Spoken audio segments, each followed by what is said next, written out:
Ուրեմն, խոսքը տղամարդկանց մասին է։ Ну, այսինքն այն տղամարդկանց մասին, ով գործից գալիս է տուն, ու մյա նմա, որ իր կնիկը իրան ասում է, սկուչնի է, բզարել եմ, ուզում եմ հանգստանամ։ Դե, ու այդ տղամարդը հասկանում չի, կնիկը ինչից է բզարում։ Չէ որ սաղորը տանն է, ու ինքը կնգյանն ասում է, կնիկ, դու սաղորը տանն ես, հանգստացել ինչքան ուզում ես, պարավնի քնի։ Դուք հասկացեք մի բան այ տղամարդիկ, որ կնիկը տան մեջ չի կարա հանգստանա։ Կնիկը իրան տան մեջ գործ անում, աշխատում է, այդ իրան աշխատիլ տեղն է։ Խիխի, որովհետև, ու տալ դմեսա մի հետից էլ ես հա, ֆանարնիկը հանգ չի,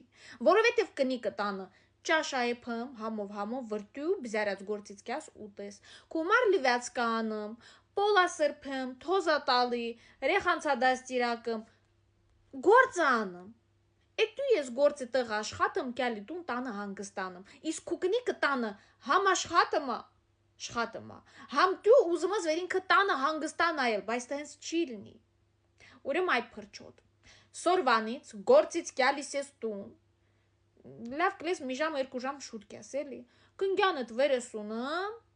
մի լավ փող ես վրունում հետդ, ну, там, не знаю, какая-то неопределенная сумма, ու տանում ես կնգյանդ վգուլիվոջ, прям как питомца, բայուրուր ձև ես կես էլ վենց բացատրեմ, դա հենց հա ձևը, կնիկը տանը չի հանգստանում, հասկանում եք դուք այդ տղամարդիկ, մենք բզարում ենք,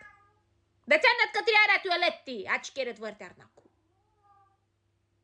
կատվին եմ ասում, քեզ չեմ ասում, в общем հասկացար դու ինչ եմ ուզում ասեմ, փողերդ պատրաստի վեր ու գնիկյաս տուն, կնգյանդ տանես մանացես